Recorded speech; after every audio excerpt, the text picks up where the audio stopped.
What's up everyone, Tom from the Airsoft headquarters here, and welcome back to the channel. Today we're going to be doing the overview video of the Elite Force limited edition MP5A4 battery powered AEG. Now, in this video I'm going to say a lot of really nice things about this rifle system that is based on my opinion as a player for a long time, a retailer, a technician, and all the features that come on this guy are very nice for reasons that I will explain in a couple of minutes. So just want to make it very clear that we have not received anything from Elite Force about this product, because this is going to be very biased. I'm going to let you guys right now. But before we get too far into the video, I do want to run a very quick promo ad. The holidays are coming up, so this is going to be a coupon code for all of the players that visit the website airsoftheadquarters.com. So we're going to roll that real quick and I'll see you in a second. Hey guys, do you like deals? Well, I want to give you a deal. Because YouTube absolutely refuses to make sure that I'm able to make a living, I'm offering you guys a special promo code to my website, airsoftheadquarters.com. If you go and you purchase at least $75 worth of products and you enter promo code YouTube, all lowercase, you can get the chance to get some free swag! I'm clearly too influenced by Donut Operator. When you use this promo code, you have a chance for us to randomly select a patch in order to throw into your order, which means you get free swag. Not only that, but one of the patches could be one of our limited edition store collaborations with the Airsoft Arena. Comes in one of 3 colors. Also, these are limited edition run, which means this is a 1 in 100. Throw that in my stuff. You can have that for yourself by using promo code YouTube at checkout. And my light just went out. Woo! Back to the video. And welcome back. So now what we're going to do is very quickly, we're going to go tip to butt on this MP5. And we do have to give some credit to Garand Thumb, Flannel Daddy, for that excellent insert tip to butt. I know a couple people that watch these videos are huge fans of that. So we got to give him some credit, show him some love. At the very tip here, we do have our mandatory orange tip, which is a 14 counterclockwise threading for any of those tracer units or other types of suppressors. However, speaking of suppressors, we do have the traditional 3-lug MP5 mounting system. One thing that I do want players to be aware of is that the bottom rail system does protrude forward of that gas block by about 2 millimeters.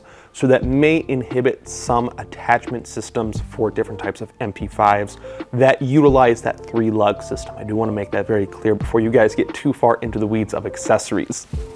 Immediately back behind that 3-lug is going to be that front iron sight post, which attached to there is going to be a circular sling mount. And it does look like it is going to be ambidextrous. You could swap it to left or right hand side. However, on the stock, the sling point, which would be the other end of the rifle system to attach a 2-point sling to, is going to be on the left-hand side of the stock and not the right-hand side of the stock. So that is something that you guys should be aware of as well.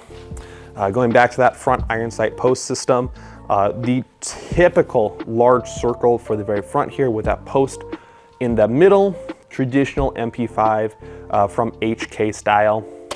Going downwards, south of that front iron sight post system, we do have the metal M-lock handguard system that does feature 3 segments of M-lock on the 3 and 9 o'clock position. And we do have another 3 slots on the 45s above that 3 and 9 o'clock position. But working our way down at that 6 o'clock position and to the left and right of that 6 o'clock position is a 4-slot M-lock rail system, which again, it's all one piece, and it is very solid. Now, we haven't had a whole lot of time to really work it in and really test its capabilities. And if you guys are a fan of the channel, you probably know well enough that that is probably very similar to another M-lock handguard that is in my possession. We'll go over that in a couple minutes as well. In the box does come a M-lock direct attach vertical grip that has the hand stop on the very front here, so you can't have your fingers drift too far forward on that grip. We do have a little bit of a barricade up there in order to stop those wandering fingers. Cool for real firearms, since Airsoft doesn't really have too high of a velocity. It's not too big of a concern, but a very cool aesthetic nonetheless. On the very bottom of the grip is going to be a cap that screws off, and you have a little bit of a battery compartment system if you have any type of loose CR123s, or perhaps you have a small little handful of Skittles that you have slid up inside there. A little bit of a snack break in the middle of those BB wars. Right above that vertical grip is going to be, towards the top, another M-LOK system that goes directly backwards towards a very generous amount of Picatinny rail segments for any type of optic system. Now, there is some confusion as to why you would have your mount for optics and then a top rail section. Well, quite honestly, this will be for any type of offset flashlight system, especially since we do have some conflictions with that charging handle system there. If you have a offset flashlight that is high mounted here, on the right-hand side, if you are right-hand shooter, you want the flashlight to clear that doorway before your muzzle does in order to identify your targets. So that is why you typically have that flashlight on the right-hand side here and not in any type of way for a bolt that doesn't have any type of use on this system in particular. Otherwise, if you guys have any type of PEC boxes, such as the PEC that is on my gas blowback LM4, which is off to the left-hand side here. Well, my left, your right. That can be top mounted right behind that iron sight post towards the front, and that will work in conjunction with the charging handle. Now, you probably will need to put your finger underneath that PEC box in order to assist it. You can't do that open palm system to push back and up. So a little bit of advice there if you do plan on top mounting anything. And again, similar to the M-LOK handguard here, very similar design to that of a local manufacturer. Going backwards. So the upper receiver has a little bit of a tang down here, which is connected to the magazine magwell. This is going to be, a very high strength metal system, not any of that cheap Chinesium tin or aluminum. This is a very, very solid construction, very similar to the MP5 Elites that I have back behind me. So this guy does have quite a bit of heft to it. Again, similar to the MP5 Elites, and on every MP5 that we have seen thus far, there is this little clamp system on the left-hand side of the receiver. From my research, I can identify that it is a sling retention system. As for what type of orientation, I don't exactly know, but I suspect it has something to do with the British Special Forces and how they utilized it. Again, if my memory of my research serves correctly. What is cool about the magwell in particular is that it features, sure, the tang on the back of the magwell, which on the limited edition model does have a magazine or a mag release extension system for the left and right hand side here. So if you are a left-handed shooter, you can press forward on that magazine release with your trigger finger. Like if you are right-handed, you can hit that as well. So I really like this feature for the reason that if you do need to do a very fast magazine reload, the motion of hitting that magazine release and letting it drop out free while reaching for a magazine has now become one motion, compared to previous MP5 models, such as my MP5 Elite, that does not feature that magazine release system. The action of releasing a magazine is a two-part, where you have the action of releasing the magazine and then grabbing a secondary magazine. And it doesn't matter which direction you go with, that is still a two-part operation. So shoot, shoot, shoot, back, grab new magazine. I still need to release that magazine and insert a fresh one. And then, let's say I do shoot, shoot, shoot, release magazine, grab new one. That is a two-part operation. Compared to the limited edition, granted there is no magazine retention in this method, but if you are in a pinch, you can now drop the magazine and insert a new one at the same time. And I have a video clip of me doing just that. So we'll roll that really quickly. Yep. On the MP5 as well, there is a system where you can press inwards, similar to an M4 type of magazine release. Press in on the side here, and that will release the magazine as well. So this does have a multiple magazine release system, which is cool. Not exactly sure why they incorporated that on real MP5s. That is a system in my research that I have not been able to identify why they have that exactly. Maybe some of you guys in comments can tell me exactly why. Give me a little correction. Going backwards, we do have the polymer, nylon reinforced polymer lower receiver, which is utilizing a similar polymer to that of the MP5 Elite system that I have right here. So this is not going to be your Chinesium plastic. It is very nice, high strength. The trigger here is going to be dyed red, painted red, however you want to describe it. So it certainly looks high speed, and in conjunction with a high torque motor, on semi-automatic, those shots are very fast, very crisp. Bop, bop, bop, bop. On full auto though, this is not a high speed motor. On nickel metal hydride batteries, this is a little bit slower of a rate of fire. I think we'll throw up the number as far as rate of fire on nickel metal hydrides, but I would not suggest usage of LiPo on these guys for the reason in a couple minutes. Continuing backwards, we do have our rotating rear iron sight, which does work and does operate. With this rotating rear iron sight, there are different diameters of apertures. On normal M4s, there's a tight aperture and a large aperture. As I understand it, that is going to be for daytime operations for the very tight aperture. Nighttime operations is going to be the larger aperture. The stock here is going to be a newer style of stock system. It is still the nylon fiber reinforced polymer. So again, very robust and very durable. And the back plate here is going to be a rubber texture. That's not the only feature, because if we press downwards on the stock, that rubber pad comes off, and that gives you immediate access to that stock system.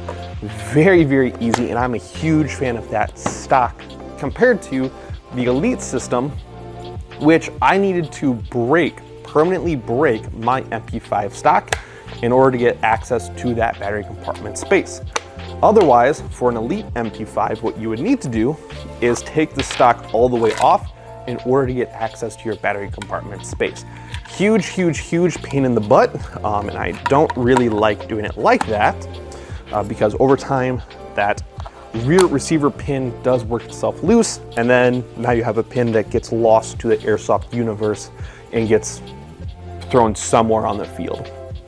So intentionally broke the backplate off of my MP5 Elite in order to have easier battery compartment space. So do what you will with your product. So that is what we have as far as the MP5 limited edition overview, as far as the external features. Very quickly, we're going to talk about the performance. So we have a velocity of around 370 feet per second, measured with 0.20 gram BBs. And again, that rate of fire will be put somewhere up on the overview here. We just don't care about that too much, but someone does somewhere. So there's some information for you. As far as accuracy goes, we were utilizing 0.28, which in my opinion is going to be a little bit heavier of a BB weight in order to utilize through the shorter barrel system here. So I probably would suggest a 2.5 just to have a little bit more of a hang time for that BB in air. It's also gonna have a little bit faster of a muzzle velocity. Granted, you don't have the barrel length in order to have a consistent BB flight path. So having it a little bit lighter to go a little bit farther in hopes of hitting your target farther away is going to be a better option, in my opinion. And then speaking of accuracy, we did do a 25, 50, and 100 foot accuracy test with this MP5. And again, we were utilizing 0.28 gram BBs.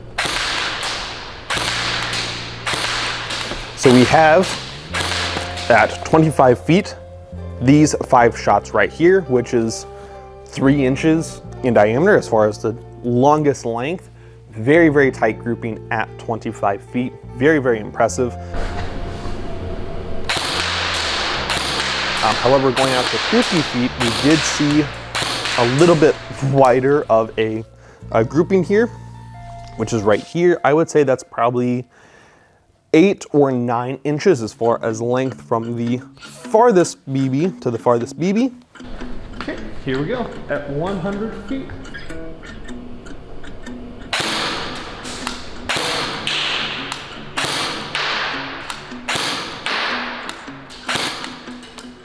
Ooh, first and last shot, missed the target.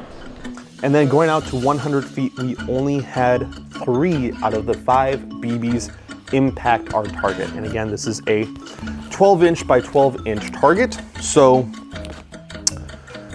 yeah, while it is going to be, you know, chest sized, not super great as far as accuracy and consistency at 100 feet. Now, while BBs can go farther than that distance, you do have continuation of a wider grouping size past that 100 feet. So keep that in mind.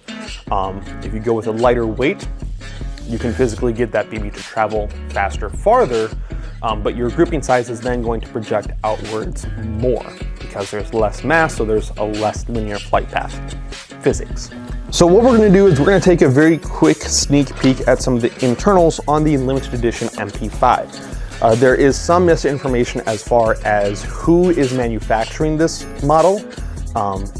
Based on what we see, the amount that we've been able to pull it apart, this is a Cyma manufactured rifle, not VFC. While it does have nicer externals similar to the VFCs, Cyma does make a European and Asian market MP5 in a couple different models that feature the same polymer of lower receiver and stock while still having a very high strength metal, upper receiver and handguard system. So this is a Cyma MP5. Now, certain players are going to recollect the Elite Force Sportline MP5s. And those are going to be very, very basic internals.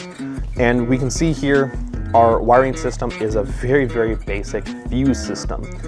So we're not super happy about that just by the fact that it doesn't come with a MOSFET. We would have really preferred that this does come with a MOSFET, but it just does not come with a MOSFET.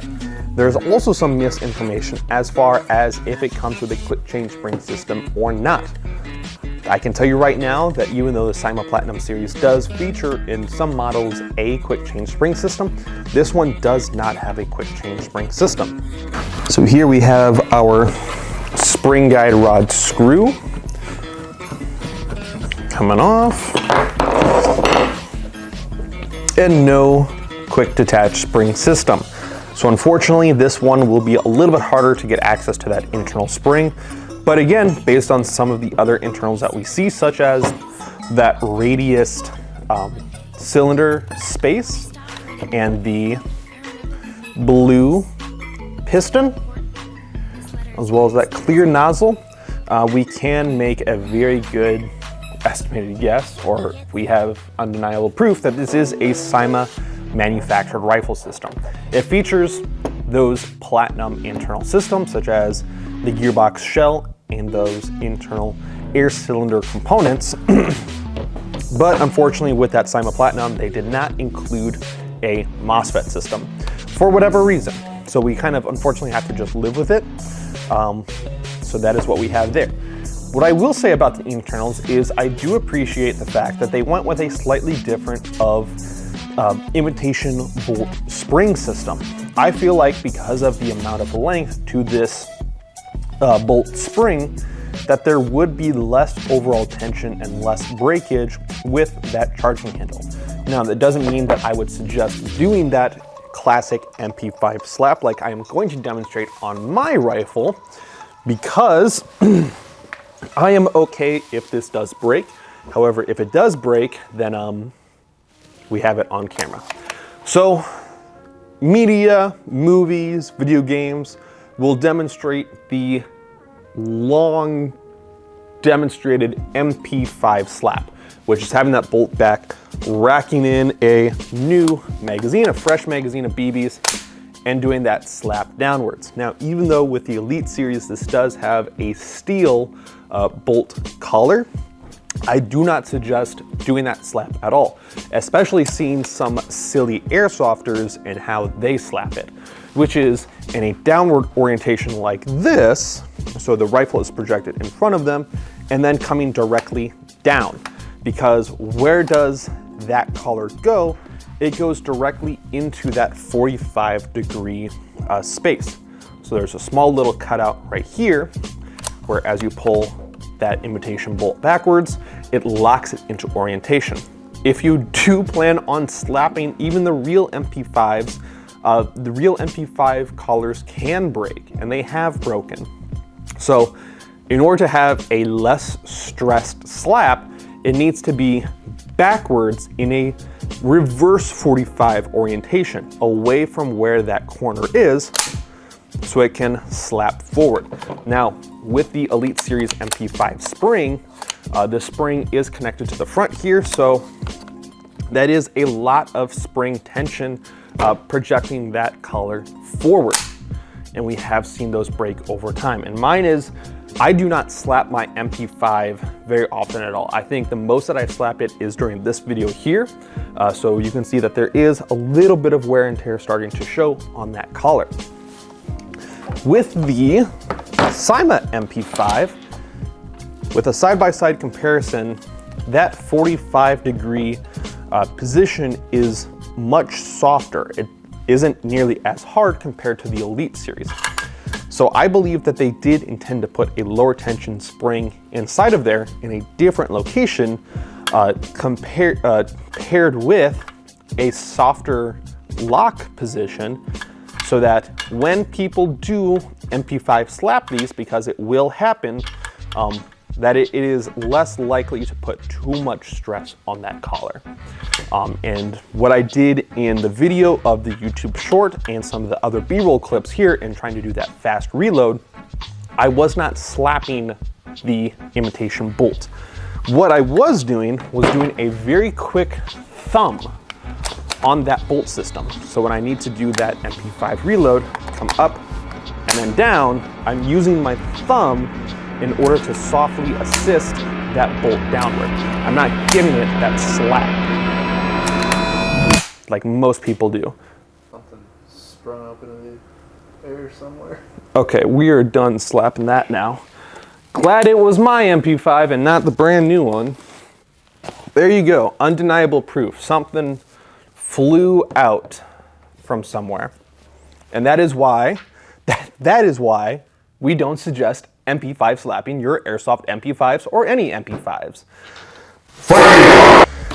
So what we're going to do is we're going to reattach this by putting that spring guide screw back into place, holding that spring to that spring guide rod on the very top of the gearbox there, going just hand tight. And while we have the lower receiver in our hand, I do want to make note of the Selector system.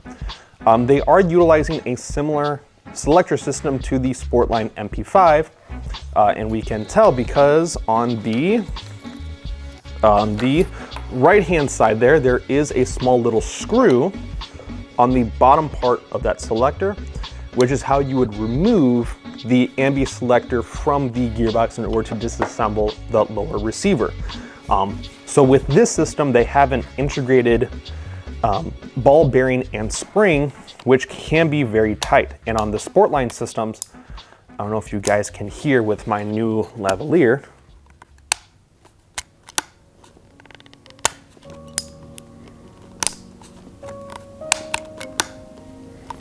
It missed the middle one. It's not great sounding compared to my Elite one.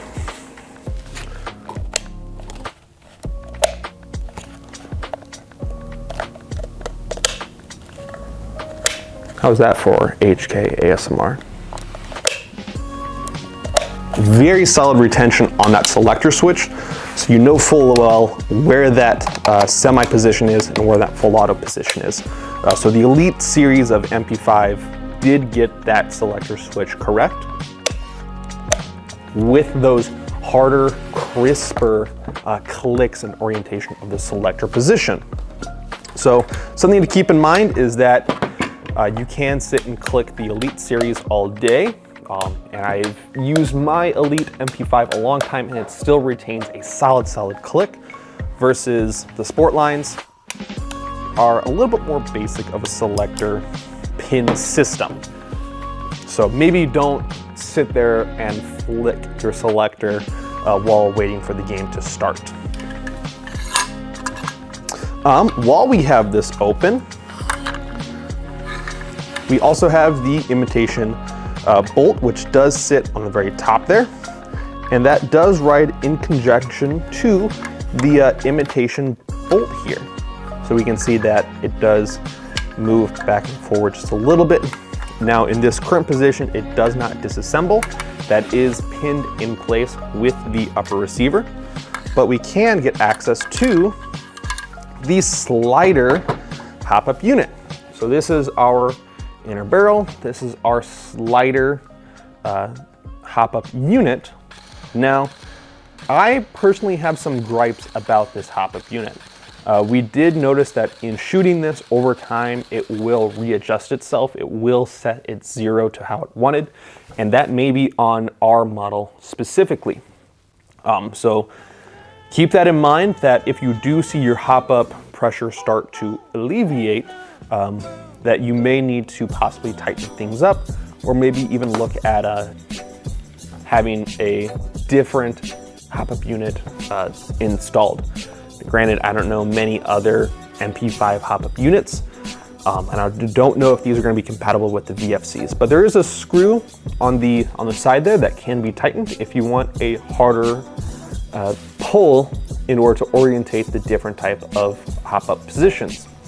I will also say that there's not a whole lot of cuts on the surface of that lever, so it was a little bit of a struggle for me with my gloved finger in order to make those adjustments on the fly. Granted, it wasn't in the middle of a game, but in just plinking around with it, getting to know the rifle, getting B-roll, it was difficult to try to reset that hop-up unit. So there we go. That has been an issue with ours, and there is a fix for it. Another thing that I want to note with the MP5 Limited Edition is the appearance of some, not scratch marks, but a little bit of blemishes on the side of the stock here. Now, that is going to be partially due to the amount of hard plastic or metal components that are going to appear on your rig or your loadout. So as you have harder materials on the side here, and you're going to rub that stock back and forth on the side here, that's going to create more blemishes on the side here. So if you want a perfect looking stock system that's clean and pristine, just be aware of that. Over time, mine has acquired plenty of blemishes and cracks, even up on the receiver here. I personally believe that adds a little bit more character, a little bit more life to our guns, but that is up for you guys as well. So one of the last things that I want to address with this MP5 is its striking similarities to that of a local firearm company that we have here to the store, and that is Midwest Industries. If you guys probably haven't seen the channel long enough, you probably don't know that I'm a huge fan of the Midwest Industries. In fact, on my MP5 here, I have the real Midwest Industries MP5 rail system that I went to the store, the retail store for Midwest Industries, and they installed it for me. So it is a one-to-one replica, and it does mount on the inside there. And it fits. It's super solid. Over the years of me having this rifle system and me playing with it, it still has not loosened at all. So really love the Midwest Industries rail systems. In fact, I have the MI rails on this, my MCX, my 416, my real rifle, which is out of sight, and I'm thinking of doing an AK build with the Midwest Industries handguard as well. So there's that as well, but I got some bills to pay first. Anyway, very striking similarity where we have a projection of a little lip underneath that front iron sight post. Now, like I was saying before, this one does project a little bit further, so they have a little bit of a sizing difference.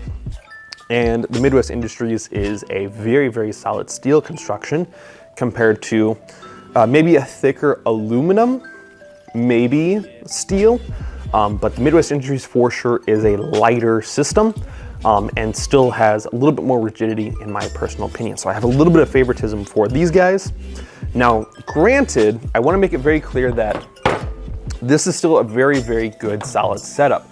In fact, this is a setup that I myself want to have on my Elite MP5 relatively soon. The problem is that with real firearm accessories, they are very, very, very expensive. And if you want to pick this guy up, this rail system cost me about $180.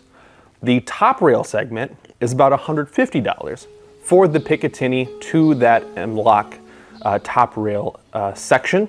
So you do get a lot of very, very cool modern rail accessibility with the limited edition MP5 here. So I think that this is a very, very good system for bang for your buck. Now, speaking of bang for your buck, we have to talk about pricing and what my opinion is about this. Is it worth the money? My opinion is yes. This is going to be the Cyma Platinum of internal air cylinder system, gear set, etc., but does feature a more basic wiring system. Now, because it doesn't have a fuse, I don't suggest that you utilize LiPo or lithium-ion batteries inside of here, because that can cook or possibly destroy some of the nicer electronics inside of here. This is a very nice high torque motor, very good snap, even with a 9.6 volt nickel metal hydride. So I would hate to see that get burnt out in conjunction with a lithium battery. Versus the Avalon Elites here does come with a MOSFET system. So this would handle LiPo batteries. This guy has a much nicer stock system and comes with the nicer M-LOK handguards that I myself would have wanted. This one came without that nice handguard, and I'm still waiting to get enough cash in order to top rail mount that Midwest Industries rail system. So, and that, it's a $400 rifle paired with another $180 for the handguard.